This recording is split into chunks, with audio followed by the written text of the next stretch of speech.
percepción judicial, que es exactamente lo mismo, es aquel por el cual el juez va a realizar un reconocimiento, una inspección de hechos, de objetos, cosas, objetos, lugares, personas, obviamente, ¿para qué? Para ver cuáles son las cualidades, las características o en el estado en que se encuentran. Se puede hacerse tanto de oficio como a pedido de parte. Si es a pedido de parte, obviamente hay que ofrecerlo en qué momento, si es un medio de prueba. ¿Recuerdan cuando ofrecemos las pruebas, todos los medios probatorios? ¿Cuándo ¿No? se ¿No ofrece la recuerdan? prueba?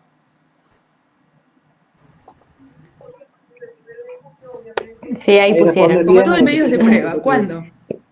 Yo no veo nada. Por eso, no sé qué Sí, pasa. ahí No lo están veo. contestando que en los Bueno, escritos constitutivos. entonces, si es un medio de prueba, muy bien.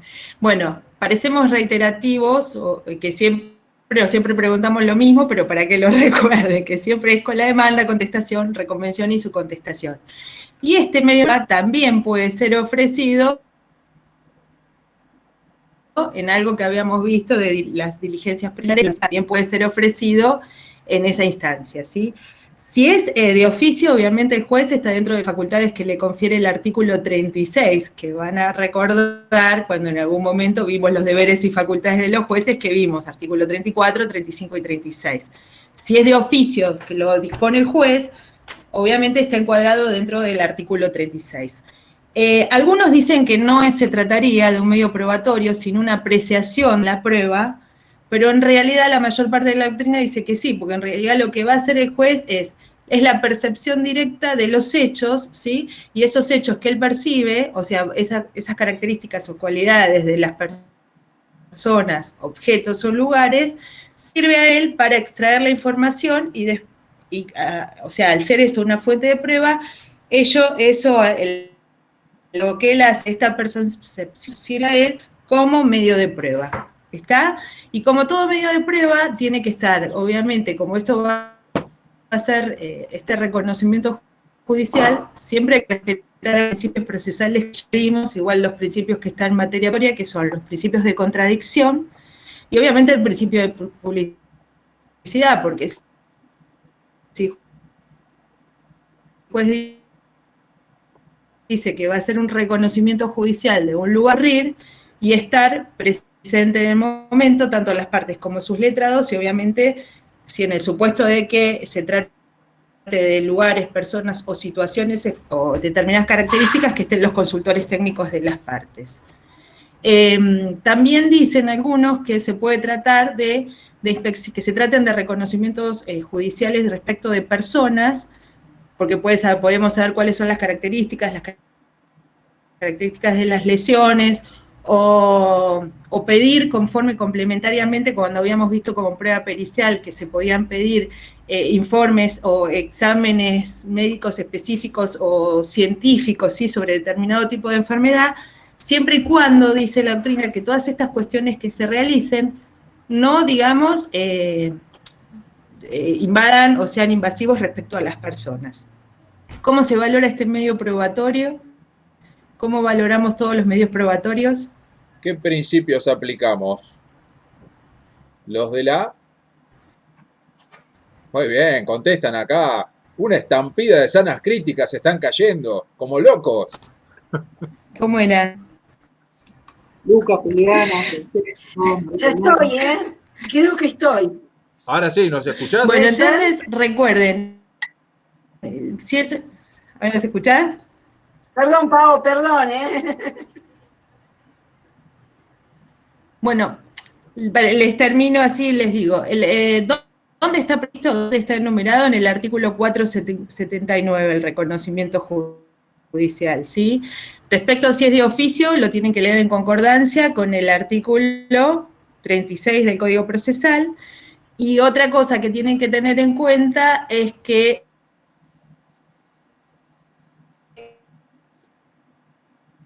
Se nos quedó muda. más también pueden pedirse... ¿Qué? No se escucha, Se te cortó, ¿No me escuchan Pau. ahora? No te se escuchó lo perdió la último, conexión Pau. un segundo, Pau.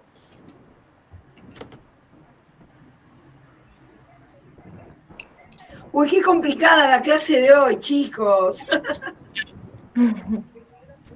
Se traba mucho, profe, tienen Yo razón. los veo a todos. A ver, ¿quieren que siga yo? ¿Me escuchan a mí? ¿No me escuchan ¿A mí me nada? están escuchando? Sí, sí, te escuchamos, pero Pau ya agotó el tema casi. Iba por lo último. Ah, bueno, no, simplemente les está haciendo, es que les está haciendo como un resumen, ¿sí? Del reconocimiento judicial, que se acuerden que se ofrece en los escritos constitutivos, que puede ser de ordenada de oficio o a pedido de parte. Si es de oficio, lo está encuadrado dentro del artículo 36 del Código Procesal, ¿sí? Se acuerda dentro de las facultades que tienen los jueces, que se trata de un medio de prueba como cualquiera de los otros medios de prueba que nosotros ya veníamos viendo, que algunas personas doctrinarias dicen que no se trataría de un medio de prueba, pero sí lo es, porque en realidad el juez lo que hace es la percepción sensorial de lugares, personas, objetos, ¿sí? Y es la percepción directa de los hechos controvertidos por parte del juez. Claro, es la prueba Y directa a por través de eso, que antonomasia. la percepción, o sea, exactamente. Y entonces el juez extrae de esa fuente, ¿sí? Que la utiliza este reconocimiento como un medio de prueba. ¿Cómo se valora eso? Conforme a las reglas de la sana crítica, como los restantes medios de prueba que hemos visto, y en el momento que el juez sentencia. También ustedes se pueden requerirlo o puede ser ordenada como una diligencia preliminar. ¿Se acuerdan cuando vimos prueba anticipada o medidas de prueba conservatoria? ¿Sí? ¿Ahora se escuchó? Fantástico.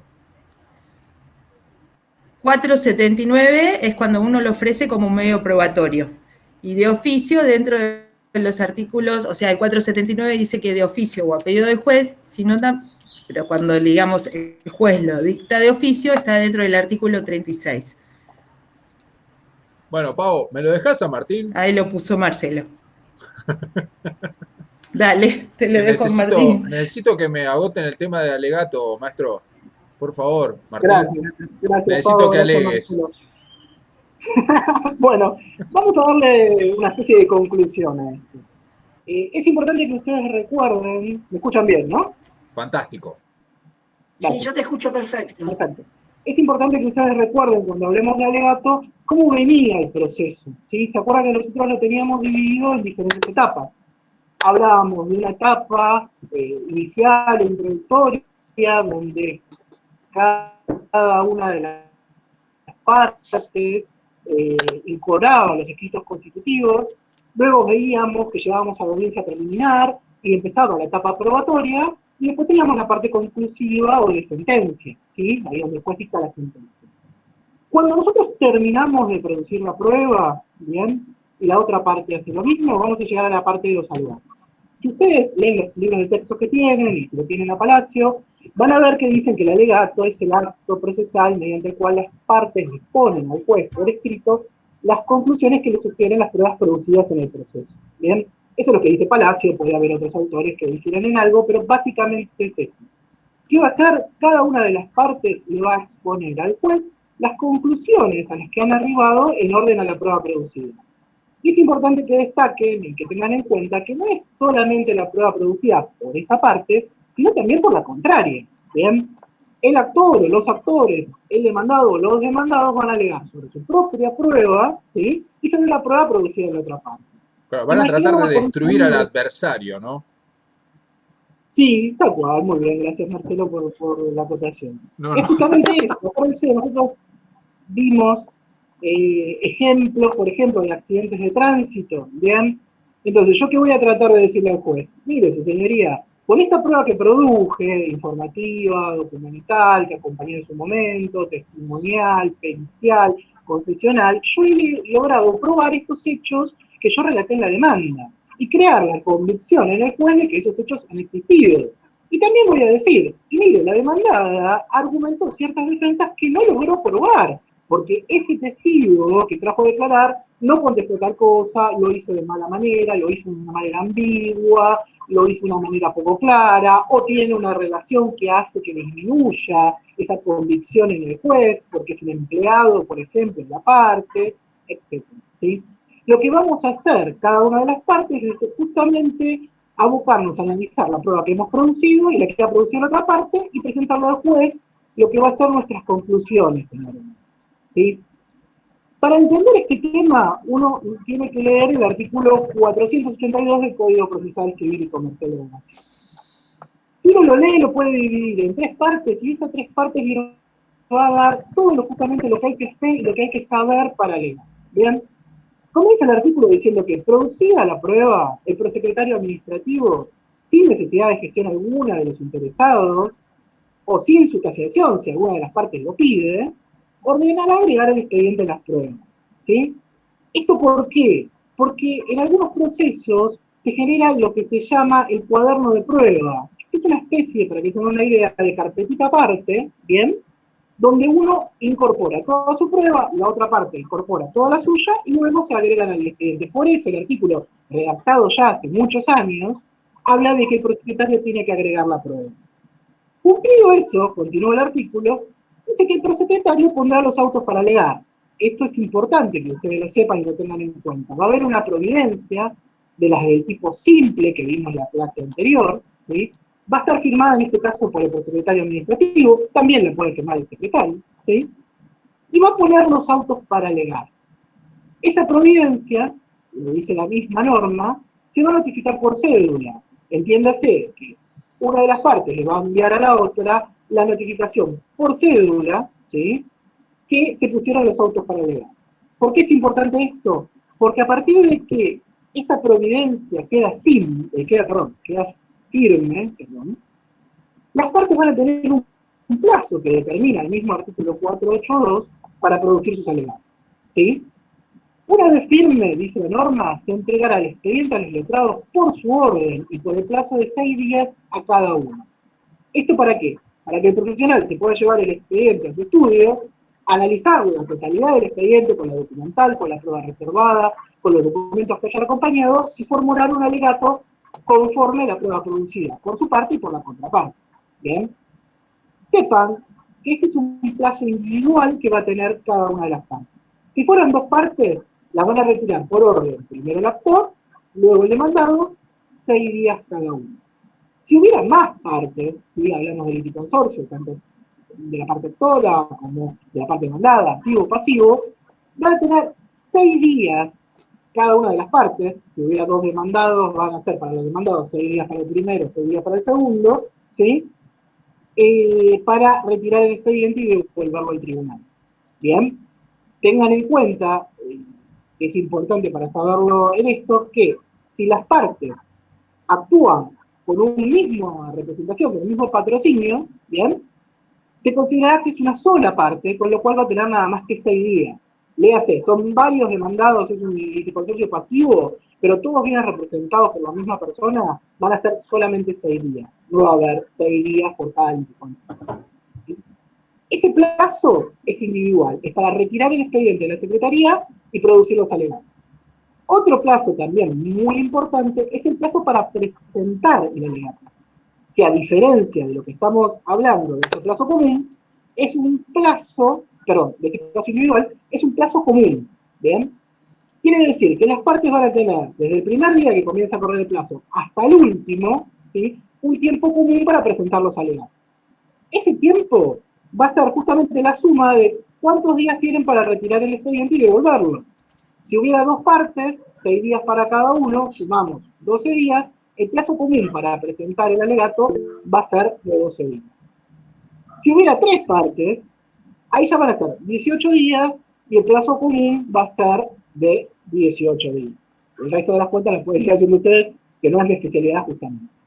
Pero bueno, es importante que sepan que ese plazo va a ser común, lo que implica que tanto el actor como el demandado se pueden tomar hasta el último día para presentar el alegato. No es que la parte actora, al momento de devolver el expediente al 6º día, tiene que presentar su alegato. Lo puede hacer, pero tiene hasta el día 12 o hasta el día 18, según el ejemplo que tomen, para presentar el alegato en el juzgado. Si lo presentara antes de la finalización del plazo para alegar, el alegato va a quedar reservado en secretaría porque recuerden que es una valoración que cada una de las partes va a ser destinada al juez, no destinada a la otra parte, con lo cual no se va a correr traslado a la otra parte de ese alegato y no se va a enterar qué es lo que dice. Ah, ¿no me puedo llevar el alegato para destruirlo? ¿Para contestarle No. todo lo que dijo? ¿Por qué no? No, alumno Ruiz, porque no se le va a dar traslado a la otra parte del alegato. Dirían los Es una cordobeses que es un escrito no adversarial. Justamente. Y, por lo tanto, al margen de que hoy por hoy, con el proceso digital y con el expediente digital que tenemos casi a flor de piel, uno no es que acompaña cada copia con el escrito para dar traslado, no sería necesario en este caso acompañar copia de nada, porque uno no le va a correr traslado a la otra parte. Tanto el alegato de la autora, que se va a reservar hasta que culmine el caso, como el demandado, si lo acompañó antes, van a quedar en la secretaría y una vez vencido el plazo para alegar, el secretario del juzgado lo va a agregar al expediente y le va a pasar el expediente al juez para que, si considera que está en condiciones, llame autos para sentencia. ¿Sí? En principio, el alegato es lo último que vamos a ver antes del llamamiento de autos para sentencia. Y, reitero, va destinado al juez, no a la otra parte, con lo cual no se va a dar traslado, simplemente se van a agregar y demás. A ver, no es obligatorio presentar el alegato. Las partes tienen la facultad de presentarlo o no. ¿Bien? Sí, perdón, Martín. Con respecto a este tema, que no es obligatorio presentar el alegato, o sea que es facultativo, los quería ilustrar un poco a los chicos lo que está ocurriendo ahora en los juzgados con esta feria judicial, ¿sí? Vieron que la Corte encomienda, si bien establece la feria judicial, encomienda que los jueces dicten sentencia, ¿sí? Entonces, los jueces pueden dictar sentencia, por supuesto, tienen, si está computarizado todo, si está cargado todas las pruebas, no habría problema, pero sí, el problema podría ser por el tema de los alegatos, porque justamente como le está explicando el doctor, tienen que retirarlos, llevarlos, hacer, en principio, según lo que dice el código.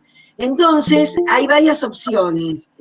Una es que se disponga que las partes no van a hacer uso del derecho a alegar. Con lo tanto, el expediente pasa a sentencia directamente y el juez dicta la sentencia sin que las partes aleguen. Otra es que las partes puedan tener acceso a toda la prueba producida en el expediente y que aleguen justamente con todo aquello que tienen incorporado en el expediente digital, digamos, ¿no? Lo importante en esto es que se respete siempre el derecho de defensa en juicio, es decir, que si se suprime esta posibilidad de alegar, sea para las dos partes, y si se incorporan los alegatos, los incorporen las dos partes, salvo que una diga que no quiera hacer uso de ese derecho, no que lo disponga el juez. Pero bueno, es interesante ver qué es lo que está ocurriendo ahora con esto de las ferias judiciales, ¿no? Sí, yo tuve un planteo parecido que para expresar agravios. Me pidieron la suspensión de los plazos hasta que se levante la cuarentena. Y le dijimos, nah, decinos qué es lo que querés que te digitalicemos Exactamente, y te digitalizamos todo.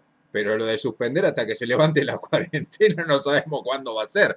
Entonces, claro, ahí también estaríamos en un estado de indefensión por la falta de acceso a justicia. exactamente.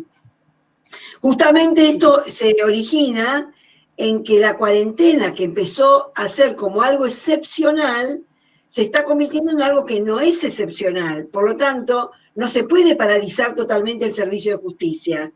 Hay que buscar los medios para que pueda continuar, ¿no?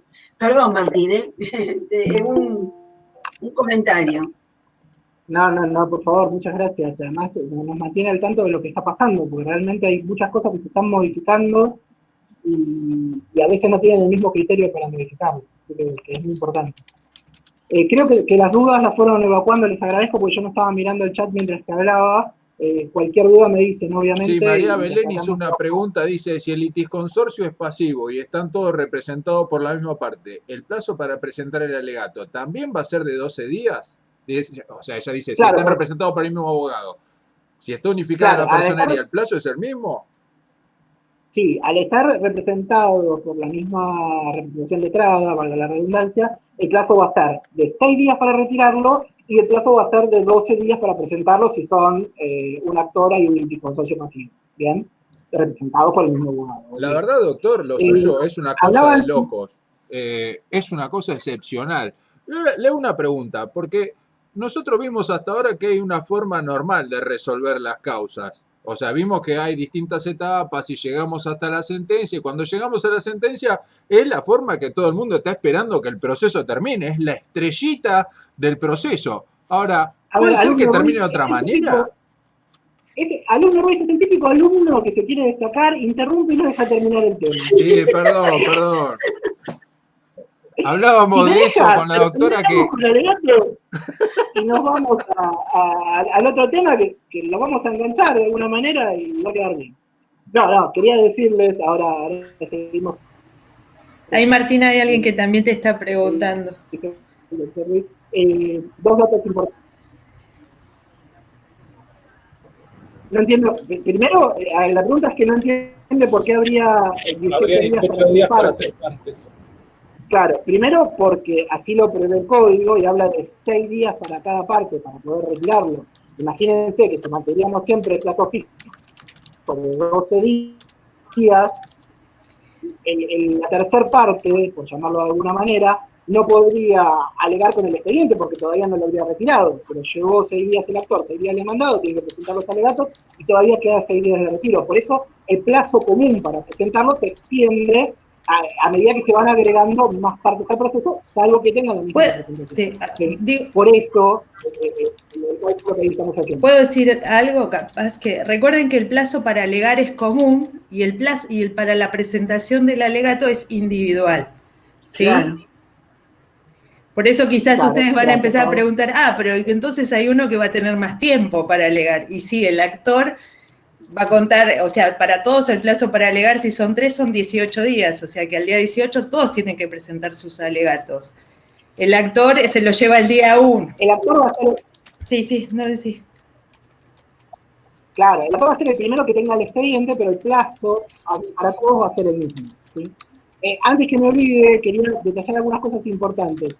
Esto que estamos viendo está previsto para el proceso ordinario, no para el proceso sumarísimo. Es decir, uno va a tener la oportunidad de alegar en los procesos ordinarios. En los procesos sumarísimos, no. ¿Bien? Esto es una diferencia que tienen que tener en cuenta.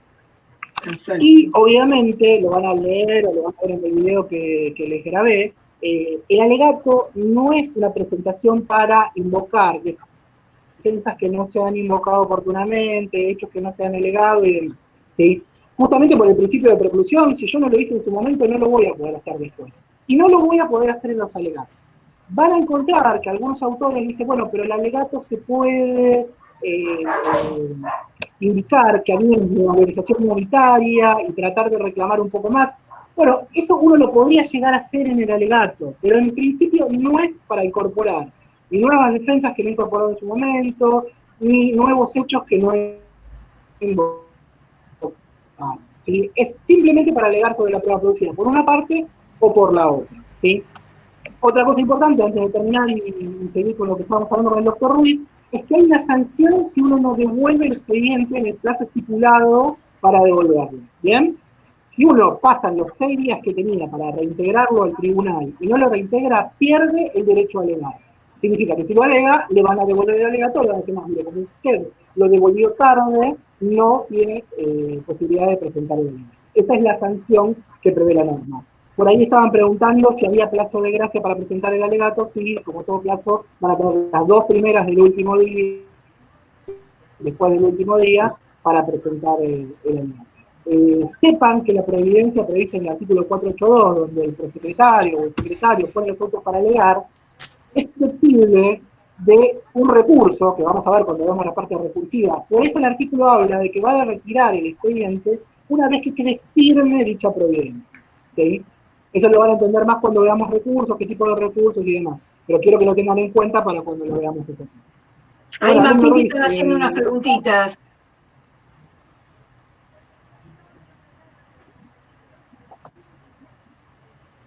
No serían técnicamente 3 partes, Marcelo, si no son 2 partes. Perdón, Marcelo. No. El alumno Ruiz sigue sin entender nada. Sí. Hablamos de 3 partes, pero hay una que está representada por el mismo profesional, con lo cual, por eso el código hace la diferencia y dice, si está representada por la misma persona, van a ser nada más que 6 días, ¿sí? Porque no tiene sentido entregárselo 2 veces a la misma persona para que tenga más tiempo para estudiar el expediente, ¿sí? No sé si quedó contestado, Marcelo, cualquier cosa que me dicen. Ahora entendí, pero voy a tener que seguir estudiando.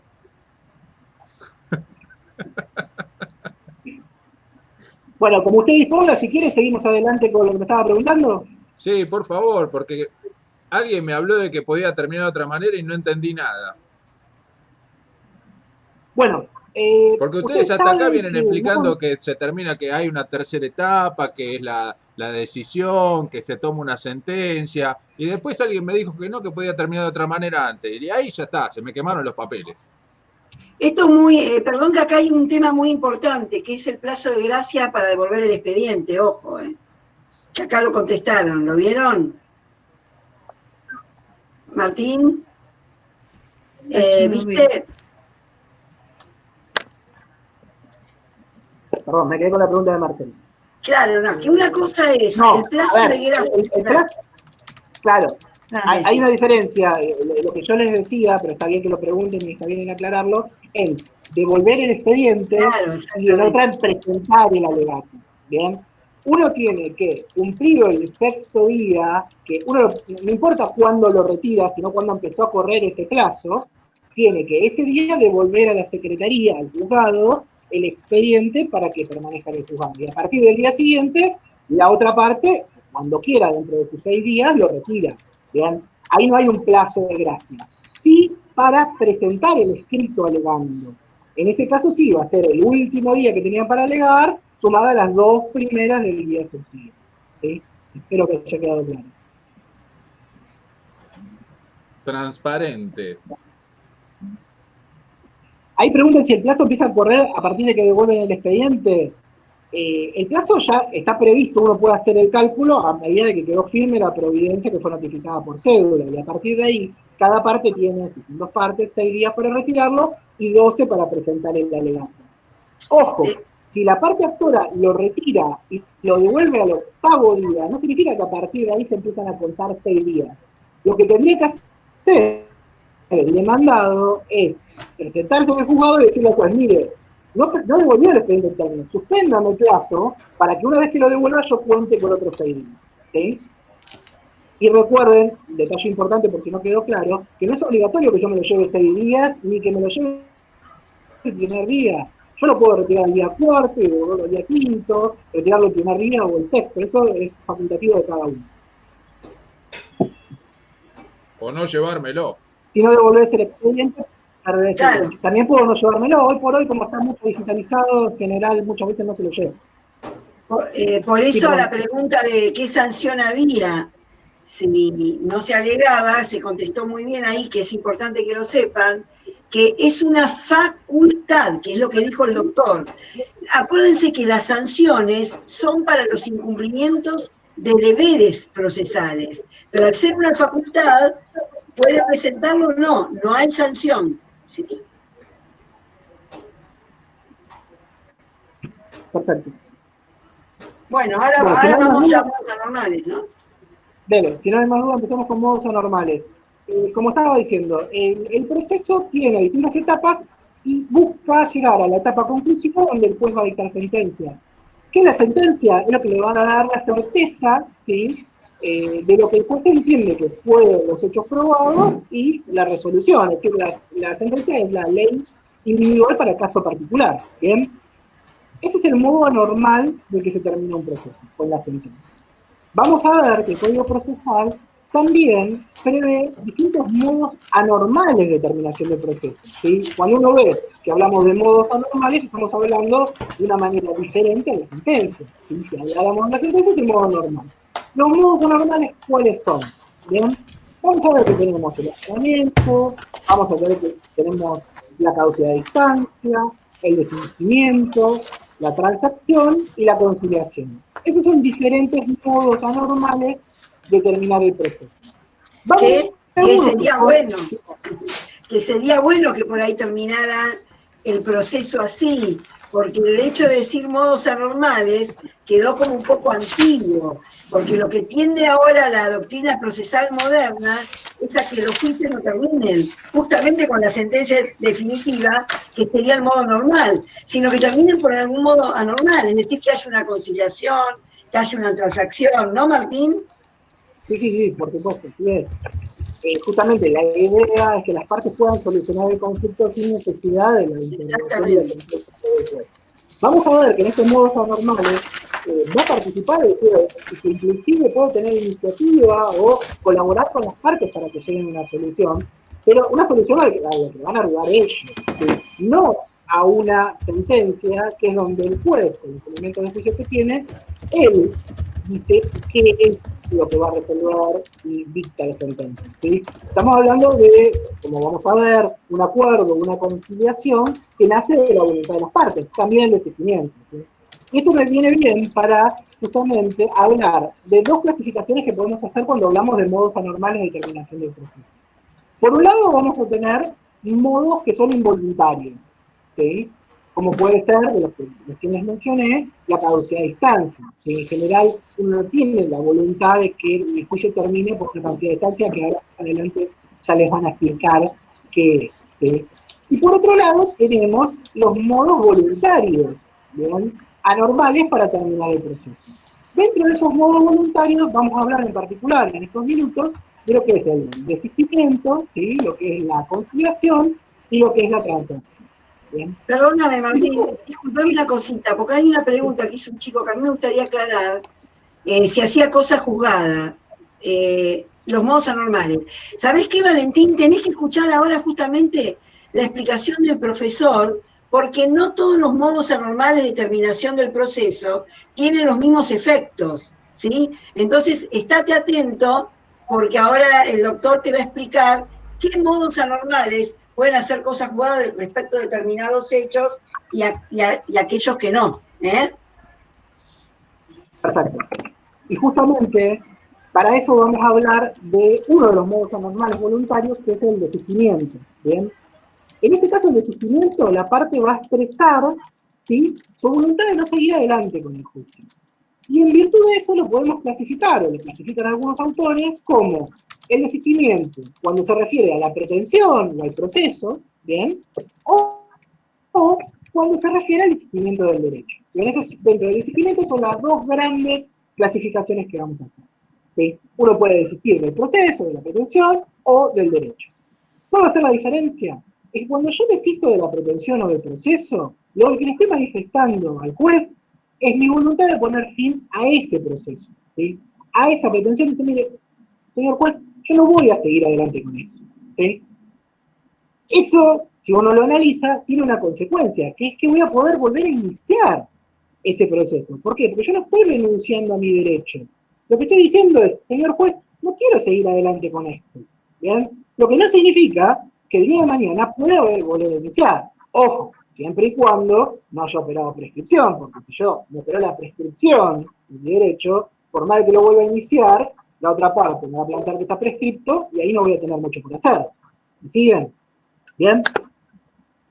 Sepan que si uno desiste del proceso, y vamos a ver qué es lo que tiene que pasar, siempre y cuando haya tenido intervención la otra parte o no, uno va a poder utilizar esa prueba que realizó en ese juicio, se realizó o produjo alguna prueba, para el nuevo proceso.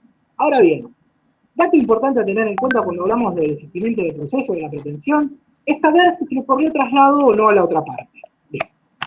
¿Por qué? Si se le corrió traslado a la otra parte, yo no voy a poder desistir del proceso sin la conformidad de esa contraparte. ¿Bien?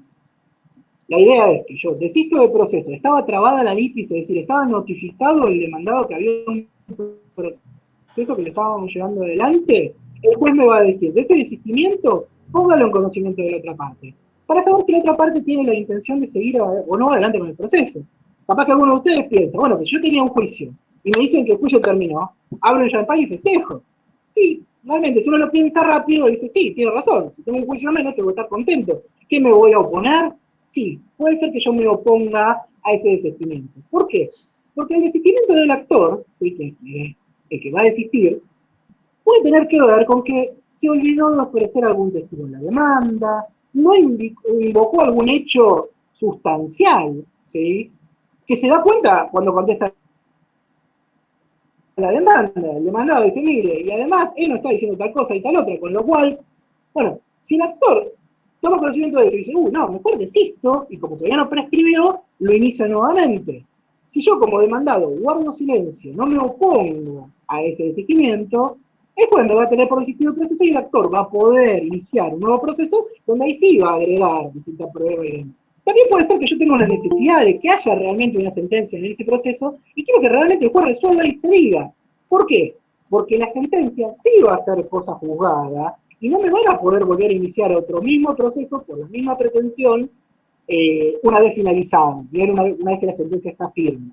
¿Bien? Entonces es probable que el demandado diga, no, mira, yo quiero seguir adelante, quiero tener una sentencia y quiero que esto se acabe. No quiero quedarme con la espada de Damocles esperando que opere la prescripción, ¿sí? Para saber si me van a iniciar otro juicio. Por eso, reitero, una vez trabada la litis, se va a necesitar la conformidad del demandado para eso. Sepan que esto se va a notificar por cédula y el silencio del demandado, porque así lo prevé el código, sí va a implicar una conformidad con el desistimiento. Léase que a diferencia de lo que en general pasa, que el silencio no implica una conformidad, como en este caso la ley sí dice que el desistimiento es una conformidad, si yo como demandado no contesto y no me opongo, el juez va a tener por desistido el proceso. ¿Bien? También es importante vamos a poner un ejemplo en la práctica, Martín, para que lo vean los chicos al margen de todo esto que vos estás explicando, para que lo vean en la práctica. Supóngase que yo decido iniciar una acción de daños y perjuicios por mala praxis médica. Saben que la acción de daños y perjuicios por mala praxis médica es justamente por responsabilidad de los médicos en el acrecimiento de un daño que me produjeron, supónganse, en una operación.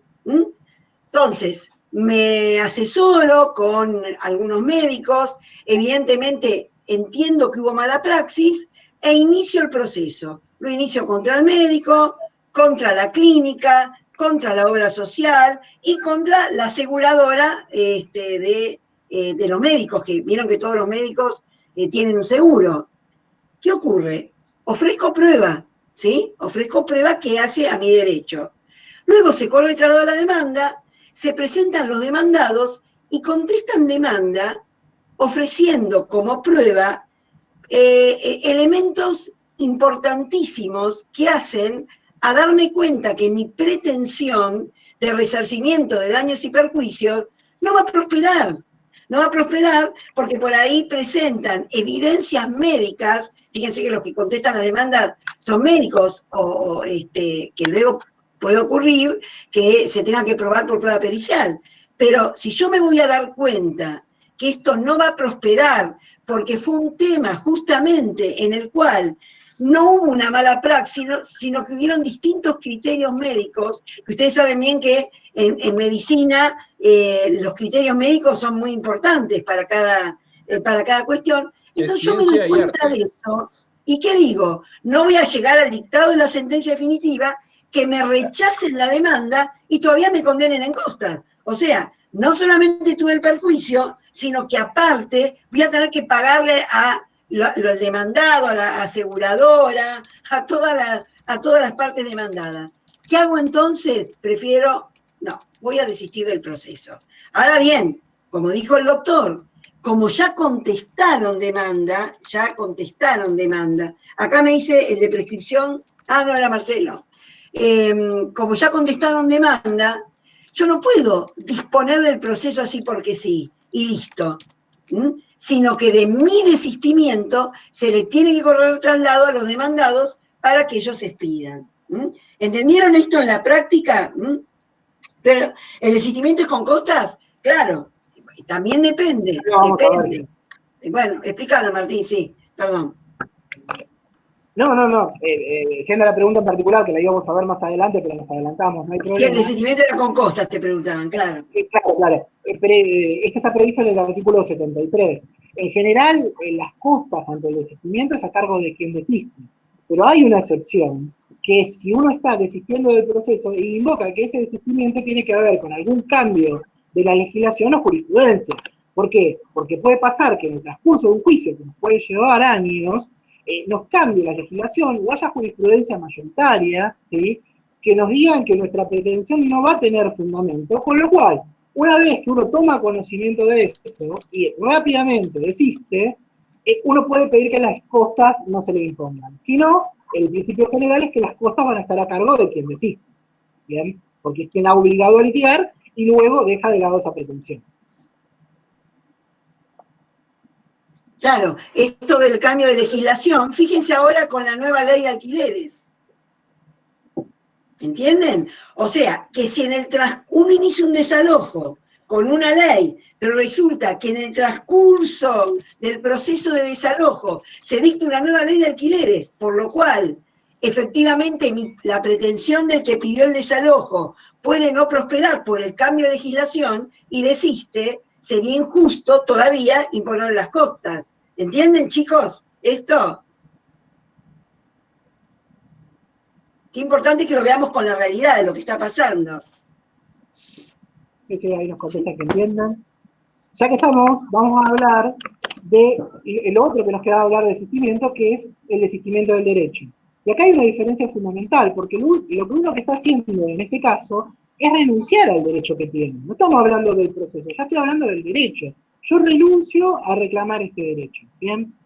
Entonces, si yo renuncio a reclamar ese derecho, no voy a poder iniciar un nuevo proceso por lo mismo. Ahí sí va a producir efecto de cosa juzgada. ¿Por qué? Porque si yo ya renuncié a ese derecho que era el fundamento de mi pretensión, el día de mañana no lo puedo invocar nuevamente, porque ya está la renuncia, y ahí sí va a haber los efectos de las cosas juzgadas. Tampoco voy a necesitar, en el caso de que renuncie al derecho, la conformidad de la otra parte, porque yo renuncio y ya está, listo, no necesito la conformidad de la otra parte, estoy renunciando, ¿sí? Y el juez, ahí lo único que se va a limitar es a examinar si procede esa renuncia en relación a la naturaleza del derecho. Hay derechos que son irrenunciables, ¿sí? El día de mañana yo tengo un juicio de alimentos contra mis padres, yo no puedo renunciar a ese derecho alimentario, ¿bien? Entonces el juez me va a decir, mire, no, usted no puede renunciar a ese derecho, ¿bien? Entonces, entiendan la diferencia bien de lo que es renunciar al proceso y lo que es renunciar al derecho. Cuando yo renuncio al derecho, ahí sí, hace cosa juzgada y no lo puedo volver a reclamar. Si hay alguna duda de asistimiento, me la dicen, si no seguimos adelante con transacción y conciliación, que es lo que falta. Le hago una pregunta, doctor, ¿puede ser? Sí. ¿La que quiera? Ponete el gorro, Marcelo, ponete el gorro. Sí, no, es que no lo tengo. Este viene sin capucha, Silvia. Yo veo que usted está saltando del artículo 306 al 308. ¿Y el 307? Porque ya estoy advertido, acá la doctora Guano siempre me reta porque no leo ni nada, pero yo estoy viendo que usted está saltando del artículo 306 al 308 y en el medio hay algo. ¿Por qué no quiere hablar del allanamiento? Perdón, qué mal concepto, Martín, que vamos a tener de este alumno cuando corrijamos su examen final. No sé qué piensan ustedes, los demás profesores. Estoy preparando una encuesta picante. No, lo que pasa, alumno Ruiz, es que habíamos... Le hace falta el gorrito al alumno Ruiz. Sí, por favor. Lo habíamos ordenado de otra manera, pero ahora si quiere, ya que me recuerda, le digo a los chicos, que todo esto que estuvimos hablando del sufrimiento lo van a encontrar en el 305, 306 y 308, perdón, 305, 306 y 304, me estaba olvidando, del Código Procesal. Si querés, bueno, seguimos hablando de allanamientos que lo tenemos en el 307 para seguir un orden cronológico, ¿bien? El allanamiento es el acto procesal en virtud del cual una de las partes se somete a la pretensión de la contraparte. Bien, en este caso va a ser el demandado, quien ante una demanda que inicia el actor, en vez de contestar y ejercer su derecho de defensa para que el futuro se rechace, se somete a la pretensión del actor y dice, bueno, listo, vamos a ver que tiene razón, yo reconozco lo que él está reclamando en la pretensión. Ese allanamiento, es importante que lo sepan, no implica reconocimiento de los hechos o del derecho. Simplemente significa que yo acepto lo que él está reclamando en su intención y que estoy dispuesto a cumplirlo. ¿Bien? Es un modo también anormal de terminación del proceso porque no va a haber una sentencia, ¿sí? Pero sí implica que en este caso el demandado o en este caso el actor reconvenido, si estamos hablando de una reconvención, se allana, se somete a la pretensión de la contraparte y reconoce que va a cumplir con la pretensión. A ver, a mí me llega una demanda por cobro de pesos, de X cantidad de pesos, yo realmente entiendo que corresponde, porque lo debí, porque no fui para el momento y demás, me presento ante el juez y digo, mire, señor juez, me allano, tiene razón. Y también tengo la posibilidad de allanarme y cumplir. Y bueno, me allano, y además tengo, acá está la plata que yo me estaba debiendo, que me está reclamando. ¿Bien? Lo importante a tener en cuenta también cuando hablamos de allanamiento es la oportunidad de hacerlo. Porque si uno lo hace en la primera oportunidad procesal que tiene, no lo somete a ninguna otra circunstancia y además cumple con la pretensión, puede solicitarle al juez que le imponga la costa a la contraparte, ¿sí? Diciendo, mire, señor juez, en realidad todavía yo estaba en plazo para pagar esto. A mí nadie me lo había reclamado, salvo esta demanda que me llega. Yo vengo y cumplo. Con lo cual, esa demanda que me llega fue prematura. Y le pido que se impongan las cuotas a la contraparte. Y ahí el juez lo podrá resolver y así disponer. También puedo pedir que, ante mi actitud de allanarme, se impongan, aunque sean las costas que no lo han causado. Le hace que cada una de las partes soporte las costas que ha generado, ¿sí? Y ante una demanda incausada, puedo decir, incausada, falta de motivación, porque no se habían cumplido los plazos, quizás, como decíamos antes, puedo, reitero, decir que se le impongan las costas a mí. Alumno Ruiz, ¿de qué me estoy olvidando? No, el alumno Ruiz le preguntó con maldad, doctor. Y le voy a Sí, yo quería salir en defensa del profe, Ruiz, ¿saben por qué igual que Gonzalo. Perdón, ¿saben por qué el alumno Ruiz le preguntó del 307 con toda la maldad del mundo? Porque en verdad el alumno Ruiz estudió de algún libro, y que algunos lo sostienen, que el allanamiento no es un modo normal de terminación del proceso. ¿Por qué? Porque requiere igualmente el dictado de una sentencia definitiva. Por eso se lo preguntó. ¿O no? Sí, pero le tengo que conceder razón parcialmente, porque si se da el supuesto del que estaba hablando el doctor, en que cumple con la pretensión en forma concomitante, el juez ya no debe dictar sentencia definitiva, sino que solo lo resuelve mediante una sentencia interlocutoria. Si no me equivoco, doctor, y si usted esto no lo dijo, perdón, que me meta en esto, no opino más, ya me guardo, me llamo a silencio. No, está perdonado, no se da problema. No, y me viene bien la pregunta para algo que no hablamos, perdón, y la última vez que vuelvo al desistimiento, pero lo puedo relacionar con lo que hablaba en el artículo 307. No porque esté ahí previsto, sino porque no hablamos de la oportunidad del desistimiento. Recuerden que uno puede desistir, ¿sí?, del proceso del derecho hasta el dictado de la sentencia. Obviamente, una vez dictada la sentencia, ya no lo voy a poder hacer. Lo mismo va a pasar con el allanamiento, que yo voy a poder desistir en cualquier momento, siempre y cuando no se haya dictado sentencia. Bien. ¿Algo, alguna duda que quede? Seguimos adelante con 308 siguiente, transacción, conciliación.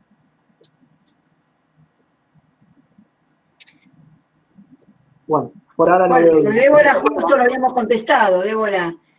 Acordate de eso, que va justo con el cumplimiento de la pretensión, ya verdaderamente no hay que dictar sentencia definitiva, pero si no, sí requiere el dictado de una sentencia definitiva. Bueno, en el artículo 308 del Código Procesal vamos a encontrar prevista la transacción. ¿Qué es la transacción? Es un acto jurídico bilateral, ¿sí?, donde las partes se hacen concesiones recíprocas tendientes a extinguir la obligación que se está reclamando, ¿sí?, las obligaciones litigiosas. Estamos hablando siempre acá de una transacción judicial. Hay un proceso, ¿sí? Hay un litigio, y las partes, haciéndose concesiones recíprocas, ¿sí? Cada una de las partes va a ceder un poco, no implica que uno se someta a la pretensión del otro, en ese caso estaríamos hablando de un allanamiento, y que el actor desista de todo lo reclamado, sino que cada una de las partes va a ceder un poco tendiente a lograr un acuerdo, ¿sí? Eso es una transacción, ¿sí? Y va a tener efectos esta transacción cuando es presentada ante el juez. Bien, estamos hablando de un litigio, las partes, ¿sí? Con intervención de los profesionales que los representan, autónomamente se reúnen, llegan a una transacción, cada uno cede un poco, y lo importante es que esa transacción la presenten ante el juez. Hasta que la presenten, cualquiera de las dos partes puede desistir de ese acuerdo transaccional, ¿sí? Pero una vez presentada, ya no lo van a poder hacer, ¿sí? El juez va a incorporar esa transacción al expediente y, siempre y cuando no esté afectando derechos de orden público, la va a homologar y se va a poder ejecutar, ¿sí? A partir de ahí, se extinguen los derechos de las partes en relación a lo que estábamos hablando. Es decir, hace cosas juzgadas en cuanto a la pretensión que se estaba debatiendo.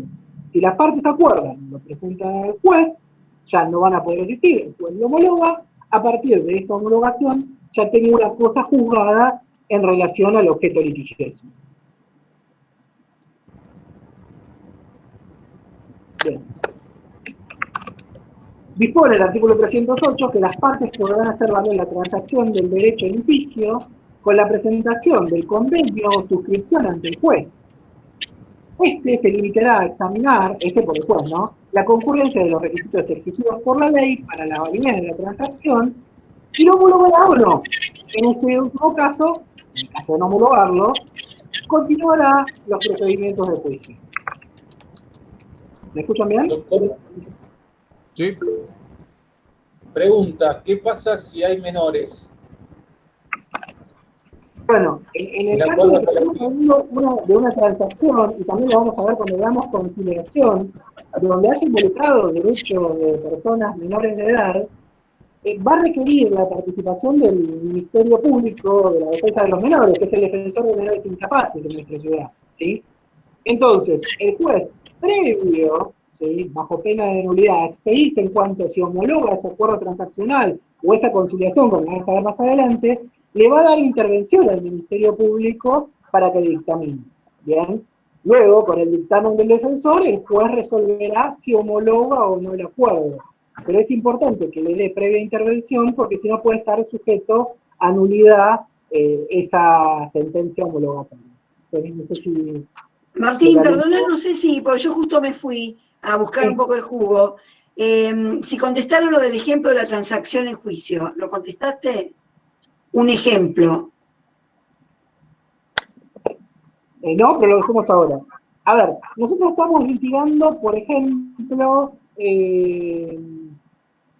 sobre la propiedad de un inmueble dentro de lo que es una liquidación de la comunidad de bienes. ¿Sí? Había un matrimonio, hay que liquidar la comunidad de bienes y se está litigando sobre a quién le corresponde determinado bien. Uno va a tener el juicio, llevarlo adelante, se va a abrir la prueba, se produce la prueba y habrá una sentencia. Puede ser que durante el transcurso de ese juicio, por motivación de la misma parte, de los letrados que los asesoran, se reúnan y hagan un acuerdo y digan, ¿sabes qué? Mira, yo considero que el bien me corresponde a mí, porque por las razones que fueran, porque lo adquirí por herencia, domicilio legado, considero que es un bien propio, y yo podría llegar a una sentencia y obtener la titularidad, que después me reconozca, la titularidad 100% de ese bien. Pero realmente, como el juicio va a tardar unos años y yo necesito ahora disponer de ese bien, yo voy a ceder. Y voy a decir que está bien, que ese bien no es en un 100% mío, pero vos cedés también y no me reclames ese 50% que me estás reclamando al momento de contestar de demanda. ¿Bien? Entonces acordemos, el bien va a quedar en cabeza en un, por ejemplo, 60-40 de cada parte. Ese acuerdo lo pueden realizar las partes autónomamente con el debido patrocinio letrado y presentárselo al juez. Una vez presentado ante el juez lo incorpora al expediente y, en este caso, como no había derechos de menores o incapaces el litigio, lo homologa o, si ve algún motivo para no homologarlo, entonces la homologación. Pero eso sería, a grandes rasgos, un acuerdo transaccional dentro del litigio. ¿sí? Claro, eso nos sirve para distinguir lo que creo que es lo que vas a explicar ahora, de la conciliación, porque fíjense que en la conciliación, ese acuerdo al cual arriban las partes en este proceso de liquidación de un régimen de comunidad de bienes, va a ser instancia del juez, es decir, el juez los va a convocar a una audiencia, va a tratar de conciliarlos, y si los concilia, va a dictar una sentencia homologatoria. En cambio, en la transacción, como les explicó recién el doctor, el convenio se hizo fuera del expediente, se acompaña al expediente para que el juez lo homologue, y esa es una de las diferencias más importantes que hay entre la transacción y la conciliación, ¿sí? A ver, hay dos preguntas que hacen. ¿Hasta qué momento se puede presentar el convenio? Bueno, en este caso hasta el momento del dictado de la sentencia. Una vez que ya está dictada la sentencia, las partes no podrían presentar un convenio en relación justamente a lo que resolvió el juez. ¿Bien? Además, no sé, sería poco práctico, salvo que los letrados no hayan tenido no me salía la palabra, perdón. No hayan tenido oportunidad de ver la sentencia. En general, si uno ya tiene una sentencia, no va a presentar un acuerdo transaccional, porque la sentencia termina decidiendo a favor de una de la otra parte, o una posición intermedia, con lo cual, a partir de ahí, lo que uno va a hacer es apelar o no a la sentencia. Es raro que se presenten acuerdos transaccionales luego de una sentencia, ¿sí? La otra es el tema de a quién le corresponden las costas. Muchas veces, cuando se llega a ese tipo de acuerdo, se pactan también las costas, ¿sí? Si no lo hicieran así y piden el pronunciamiento en cuanto a las costas, en general lo que dice la jurisprudencia es que al haber nacido este acuerdo de la voluntad de las partes, las costas son en el orden causado, es decir, cada uno se va a hacer cargo de las costas que ha generado la promoción del juicio. Sí, acá nos dicen que si le podemos repetir lo de la diferencia entre la... Ahora vamos a eso. Bien, ahí Marcelo le recordaba el tema de las costas. En cuanto a la diferencia de la conciliación y la transacción, justamente como decía la doctora recién, y es la diferencia más importante que tiene que tener en cuenta, cuando hablamos de conciliación, estamos hablando, ¿sí?, de una acción, ¿sí?, que tiene la iniciativa y la intervención del juez más que nada. ¿Bien? Y acá no es necesario que haya concesiones recíprocas. Quizás alguna de las partes, el actor se da cuenta de que realmente lo que demandó no lo va a poder probar, o el demandado que su defensa no es lo suficientemente buena como para que consiga la sentencia que él pretende, con lo cual, sin allanarse, puede llegar a una conciliación donde se reconocen los derechos del otro y terminar el juicio, ¿sí? No es necesario, reitero, que se hagan concesiones recíprocas, a diferencia de la transacción, que sí implica una concesión recíproca. Volviendo a lo que estábamos hablando, la conciliación tiene la intervención del juez, ¿sí? Recuerden, esto lo vimos cuando vimos deberes y facultades del juez, y ahí vimos en el artículo 36, y segundo, que el juez tiene la facultad de disponer que las partes comparezcan en cualquier momento del juicio para intentar una conciliación. ¿Bien? A su vez, las normas prevén determinadas comparecencias de las partes que el juez lo tiene que hacer en forma obligatoria, ¿bien?, para intentar llegar a un acuerdo. Pero también tiene la facultad de llamarlos en cualquier momento.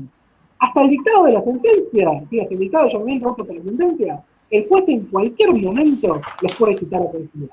¿Y cuál es la idea? Un poco lo que venía hablando la doctora Buena en un principio de esta charla, que es que las partes lleguen a un convenio, ¿sí?, a un acuerdo, por su propia voluntad y no por la decisión del juez, ¿sí? Y eso tiene que ver mucho con algo que se ha estudiado a lo largo del tiempo, que los acuerdos al que arriban las partes, las conciliaciones que logran, por más de que en ese momento cada uno siente que no está consiguiendo todo lo que pretendía, porque en una conciliación es muy probable que yo no consiga el 100% de lo que demandé, ¿sí?, pero sí consigo un acuerdo consensuado con la otra parte, y eso implica que ambas partes van a tener voluntad de cumplirlo, ¿sí? Muchas veces nos llevamos a la práctica que uno dicta una sentencia, y a veces las partes, por sentimiento, por considerar que es injusto, persisten en incumplir. En cambio, si uno logra un acuerdo, ¿sí?, donde ambas partes concilian, ya nace de la voluntad de ellos mismos, con la intervención y la iniciativa del juez, no lo niego, pero nace la voluntad de ellos llegar a un acuerdo, con lo cual es más fácil que lo cumplan. Y es importante tener en cuenta, cuando hablamos de la intervención del juez y esta facultad que tiene, que él va a tener la oportunidad de dialogar con las partes y sin que implique un prejuzgamiento, sin que implique adelantar sentencia, proponerle fórmulas alternativas de solucionar ese conflicto. Hay veces que el juez se reúne con la experiencia que tiene, con los casos que ha tenido, y dice, miren, yo resolvería, yo acordaría esto de determinada manera, fíjese si a usted le puede servir esta propuesta que le está haciendo la otra parte, transmitírsela a una u otra, tratar de ver cómo puede, sin adelantar cuál es el pronunciamiento que va a dictar el día de mañana, porque eso sería prejuzgar, pero teniendo en cuenta la experiencia que tiene el juez, le puede invitar a una conciliación y en muchos casos lo puede lograr, ¿sí? Sí, perdón, Martín, y fíjate vos que vos dijiste bien que era una facultad del juez tratar de conciliar a las partes, pero acá en esta altura los chicos saben que en alguna oportunidad es un deber del juez el tema de la conciliación. A ver si se acuerdan, chicos. Esperá, dejá que lo contesten ellos. Muy bien, Martina, muy bien. Muy bien, Martina. Bien. Cuando vimos audiencia preliminar, vimos que en uno de los incisos, el primero, dice que el juez va a intentar arribar a una conciliación con las partes, ¿sí? ¿Por qué? Porque es lo primero que tiene que intentar el juez. Claro. ¿Sí? Y en la práctica, en el foro que me desempeño, la actitud activa y voluntariosa del juez de llegar a un acuerdo en la audiencia preliminar es muy importante. Y son pocos los juicios que siguen adelante. Porque la realidad es que el juez, conversando con cada una de las partes, escuchándolas y demás, tiene mayores elementos que la demanda y la contestación y puede lograr intentar de que las partes acuerden. Y bueno, nada, mi experiencia personal es que en la mayoría de los casos las partes tratan de reflexionar y con ayuda de sus letrados llegan a un acuerdo, ¿sí? Entonces es muy importante esa actitud activa, esa iniciativa del juez y el ejercicio como corresponde de esa facultad, no simplemente recibirlos y que nos repitan qué es la demanda y la contestación y decirle, bueno, no hay acuerdo, porque sabemos que no hay acuerdo, si no, no estarían ahí, ¿sí? Lo importante es la actitud activa del juez y la iniciativa que él puede tener en tratar de brindarle fórmulas conciliatorias para que lleguen a un acuerdo, ¿sí? Otra oportunidad que tiene prevista por la ley el juez para convocarlos a un acuerdo, por ejemplo, está prevista en los procesos de alimentos. Ahí, en los procesos de alimentos, el juez tiene que fijar una primera audiencia, en el plazo de 10 días, donde también va a instar a que lleguen a un acuerdo, ¿sí? Hoy por hoy, también hay una audiencia para intentar arribar a acuerdos sobre las cuestiones pendientes en los procesos de divorcio.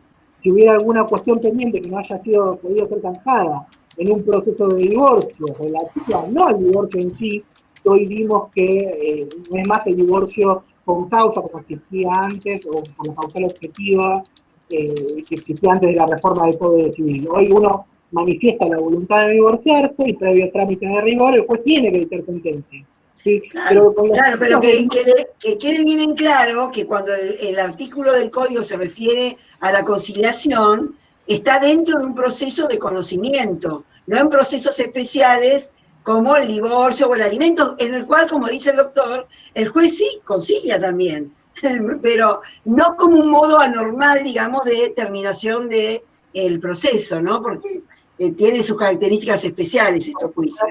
Bueno, son procesos ordinarios. Claro. Bueno, obviamente una vez que las partes llegan a un acuerdo con la participación del juez conciliatorio, el juez va a homologar ese acuerdo.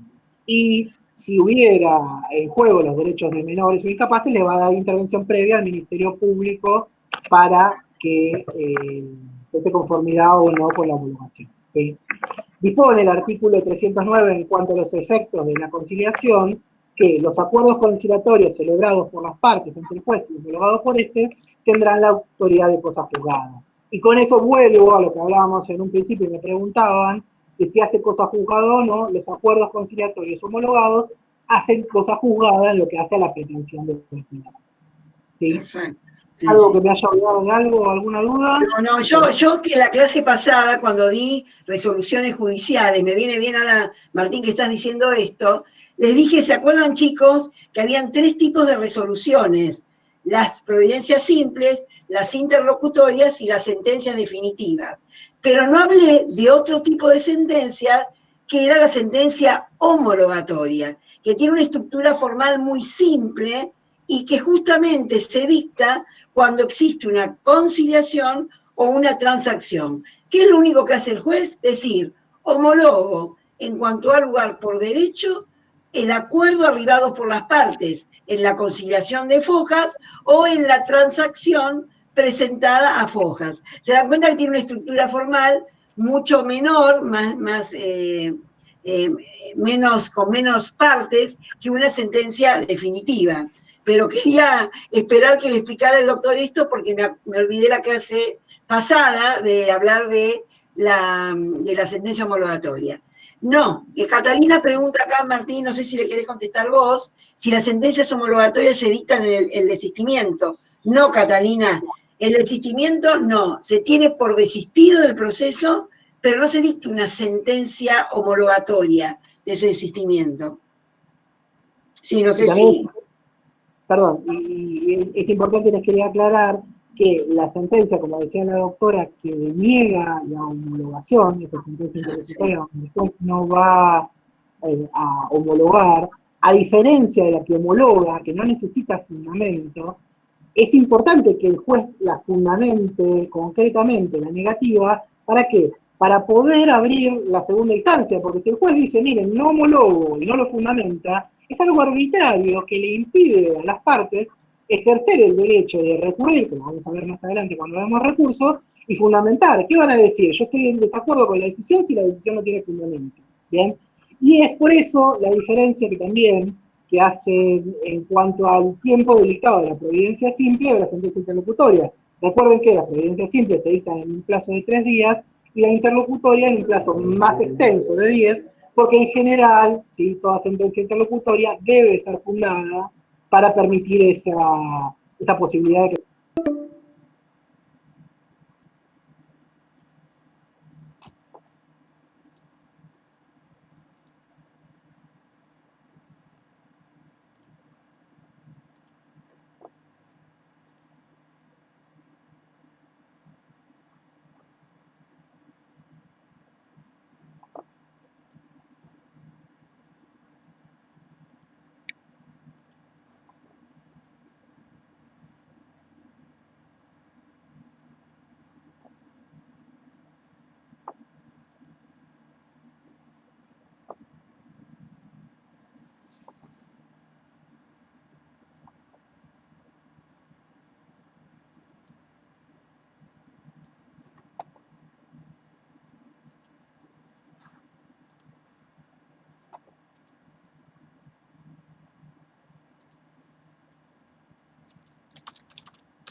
de ese proceso. Van a estar actos jurídicos que tiendan a que el proceso continúe, que avance ¿hacia dónde? Hacia el modo normal de terminación, que es la sentencia. Si el interesado, que es la parte actora, ¿bien?, no impulsa su pretensión, es decir, no realiza actos jurídicos tendientes a que ese proceso avance, de oficio o a pedido de la contraparte, se puede decretar lo que se llama la caducidad de instancia. ¿Bien? Esa caducidad de instancia está prevista en el artículo 310 del Código Procesal, el cual a su vez indica cuál va a ser el plazo de inacción que va a tener que existir para que el juez decrete lo que es la caducidad de instancia. ¿Sí? Dice el artículo, si estamos hablando de procesos ordinarios, ese plazo va a ser de 6 meses. 6 meses sin que uno de las partes, sin que el actor, inste el proceso tendiente a que prosiga la etapa posterior para dictar la sentencia, de oficio o a pedido de la otra parte, se va a poder decretar la caducidad. Bien. En caso de que estuviéramos hablando de un proceso sumarísimo, ¿sí? Perdón.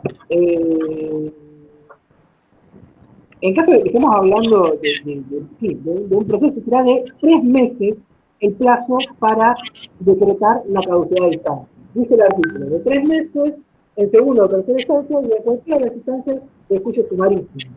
En el juicio ejecutivo, en las ejecuciones expresales y en los incidentes. Eso dice el artículo 310, inciso 2 del Código de Procedimiento. ¿Bien? Y si a su vez hablamos del incidente de caducidad de instancia, que ahora les voy a aclarar bien para que sepan qué es, vamos a ver que el Código prevé, su inciso tercero del artículo 310, que el plazo es de 1 mes. ¿Qué es esto del incidente de caducidad de instancia? Que siempre vemos que uno se puede hacer lío. Estamos hablando que cuando una de las partes plantea, ¿sí? En general va a ser el demandado, la caducidad de instancia, ¿bien?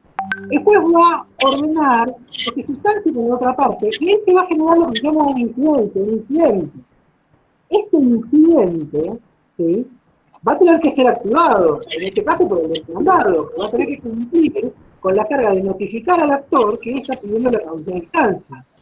Si el demandado no activa ese incidente de caducidad de instancia en el plazo que prevé el inciso tercero del artículo 310, le hace 1 mes, ¿bien? La actora puede pedir a su vez el incidente de caducidad de instancia de ese incidente, ¿sí? Recuerden, porque es algo que muchas veces uno no lo entiende bien la primera vez que lo lee, pero es importante que lo sepan. Bien, por lo que estaba leyendo las preguntas. Claro, esto que les está explicando el doctor es algo que hace a lo que es la responsabilidad del profesional y del abogado. En primer lugar, porque el abogado va a ser el que lleve jurídicamente la causa y por un principio procesal que vimos, que es muy importante, a ver si se acuerdan, tiene que activarla, tiene que activar el juicio. Porque si no lo activa, justamente, muy bien, María Belén, el principio dispositivo, porque si no lo activa, caduca la instancia. Hasta ahí va bien, es la caducidad de instancia general. Pero ¿qué ocurre? Si la parte demandada opone la caducidad de instancia, justamente porque el actor no lo activó, esa misma parte y ese mismo abogado, el del demandado, tiene la carga de activar ese incidente, porque si no activa ese incidente de caducidad de instancia, le caduca el incidente de caducidad de instancia. Ya no va a ser a los 6 meses, sino va a ser al mes. Entonces, proceso ordinario hay que activarlo. Si en 6 meses no se activa, la parte demandada puede plantear la caducidad de instancia. Si plantea la caducidad de instancia, tiene que activar ese incidente, porque si no, la parte actora, dentro, si se venció el mes y no lo activó, le puede plantear la caducidad del incidente de caducidad de instancia. Es complejo, como dijo el doctor, pero me interesa saber si lo entendieron.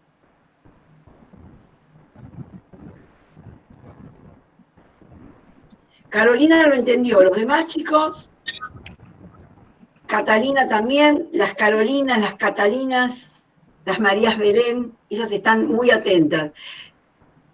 Martín también. Bueno, bien. Bueno, Martín, sí. Ahí está haciendo una pregunta de si siempre la caducidad es por la inactividad del actor. Y sí, en realidad el actor es el que tiene la pretensión, salvo que estemos hablando de un juicio en el que se haya planteado alguna reconvención. Bien. Entonces, el interés en llegar a una sentencia es del actor. En el caso de que el demandado no siga adelante, tendríamos que estudiar si hay algo de supuesto de rebeldía en el juicio por no continuar adelante, pero es muy particular. En realidad lo que estamos hablando acá es de la caducidad de instancia porque quien debía seguirla adelante, el actor, no lo hace. ¿Bien? Claro, pero no lo confundan con la rebeldía. Vale. No, María Belén, que pusiste porque en el caso de la actividad del demandado sería rebeldía, ¿no? La rebeldía, acordate, que se da cuando el demandado no se presenta a juicio debidamente citado, ¿sí? Y tiene un perjuicio en su contra y a pedido de la parte actora le decreta la rebeldía. Pero el demandado no tiene ninguna carga de activar su proceso, como el actor, ¿entendés, María Belén? Así que no lo confundas, ¿eh? Son dos cosas distintas. ¿Marcelo quiere preguntar algo? ¿Qué quiere hacer? En caso, perdón, una aclaración más, en caso que el demandado no produzca su prueba, porque también tiene la opción de no llevar adelante su prueba, tenemos los supuestos de caducidad o negligencia. Él no tiene que tener una actitud como el actor activa para que no le planteen una caducidad. Perdón, alumno, que sí que me quería decir. Ahora ya me sacaste las ganas, mirá. No, que yo me quedé con la duda de lo que decía, no sé si era Belén, pero ¿sabes por qué me parece que puede tener la confusión con esto de la rebeldía? Por el abandono del proceso, que es uno de los supuestos de rebeldía. Creo yo que viene por ahí el tema de la confusión, ¿sí? Porque esto del abandono del proceso a veces, como es un supuesto de rebeldía, excepcionalmente se da la rebeldía, puede darse la rebeldía del actor cuando renuncia a su representante o fallece la parte y no se presentan los herederos, que se da ese supuesto de rebeldía y se llama abandono del proceso. Por ahí alguien, porque yo esto es un error recurrente que veo, pueden llamarlo abandono del proceso también a la caducidad de instancia, cosa que no es, ¿sí? En todo caso, esto es una decida por la falta de actos impulsorios, que es una cosa completamente diferente. Pero perdón, era toda la aclaración que yo quería hacer. Clarísimo, Ruiz. En cualquier momento tendría que dar clases de ustedes. Sí. No. Mira, para tratar de terminar rápidamente con unas cosas que no me quiero olvidar, sepan que la caducidad de instancia requiere una sentencia que así lo decrete. ¿Bien? Va a haber un planteo de caducidad, va a haber una resolución del juez, salvo que la decrete de oficio, en este caso no hay planteo, ¿no? Pero bueno, en principio, si el demandado plantea la caducidad de instancia, se va a ordenar sustanciar, el actor le va a contestar y una vez sustanciada la pretensión, va a haber una resolución que el juez dicte, decretando la caducidad de instancia o rechazando la caducidad de instancia. Esa resolución interlocutoria, en caso, ¿sí?, que haga lugar a la caducidad de instancia, va a poder ser recurrida. Esto lo vamos a ver porque yo se los quiero adelantar. Por el actor, ¿por qué? Porque le está afectando su derecho. Una vez que se hace lugar a la caducidad de instancia, terminó el juicio. Y si el derecho ya estaba prescrito por el transcurso del tiempo, yo no lo voy a poder volver a iniciar. Con lo cual, es muy importante darle la posibilidad de que se recurra a esa sentencia, porque, bueno, puede haber habido algún error en el juez al momento de dictarla, ¿sí? Entonces va a ser susceptible del recurso que vamos a ver más adelante, que es el de la apelación. Distinto el caso si el juez rechaza la caducidad de instancia, ¿sí? En ese caso, esa resolución, porque así lo prevé la norma, va a ser inapelable, ¿sí? Y esto tiene como fundamento evitar que el demandado, para el solo hecho de dilatar el juicio, plantee constantemente caducidades de instancia, que el juez resuelva rechazarla, pero que tenga que esperar que el día de mañana se confirme por la Cámara. Si yo le daría la posibilidad de que se abra el recurso, tendría que esperar que el superior resuelva para seguir adelante. Entonces ya el legislador en su momento lo previó en la norma, en caso que el juez decrete la negativa a la caducidad de instancia, es decir, rechace el planteo de caducidad, esa resolución es inapelable, ¿sí? Perdón, no sé si alguien quería... Sí, acá Paula pregunta, ¿el plazo de 6 meses es para los dos, Paula? ¿Para el juez para decretarlo de oficio o para que la parte lo pida? Y en los procedimientos ordinarios, obviamente, ¿no? En los ordinarios, sí, perfecto. Perdón, ¿no? El inciso cuarto es el que habla del incidente de caducidad de instancia, sí. Porque si el incidente de caducidad de instancia tiene un mes, ¿no?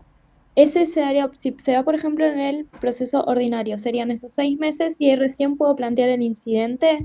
¿Sería o cómo sería eso? Entiendo cómo sería eso. Disculpa, Paula. El incidente yo lo voy a plantear, ¿sí? En este caso, en el ejemplo que estamos hablando, como parte actora a la caducidad que me planteó el demandado. Es decir, el plazo de un mes que voy a tener yo es a partir de que el demandado planteó la caducidad en el expediente y no instó ese incidente de caducidad, es decir, no cumplió con ese traslado que el juez le va a ordenar por un plazo superior al mes. Ahí está el plazo del mes, ¿entendés? Es decir, demandado plantea caducidad a distancia. El juez ordena traslado. Pasa un mes y el demandado no hizo nada, no activó ese incidente que él mismo promovió. El actor puede plantear la caducidad de ese incidente. ¿Bien? ¿Quedó claro, Paula? Yo sabés que no le entendí la pregunta a Paula, pero me parece que era lo que vos le contestaste, Martín. Sí, ahí le quedó claro. Perfecto. ¿O la confundí más o le quedó claro? No, es que no le había entendido la pregunta, la verdad. Perfecto. Bueno, ¿alguna otra duda? Sí, se están yendo los chicos. Bueno, por Vamos a favor, despedirnos, chicos. Nos vemos el lunes. Gracias, Martín. no, disculpen a ustedes por la extensión. Gracias a los chicos. Bueno, Chao, nos gracias. vemos el Buen fin de lunes. semana Chao, a chicos, todos. gracias. Chao. Chao, Pau. Chao, Chao, chicos. Marce. Chao, Gonza. Chao, Silvia. Recuerden que están los videos y todo Chao, grabados. chicos. Nos Chau, vemos. chau.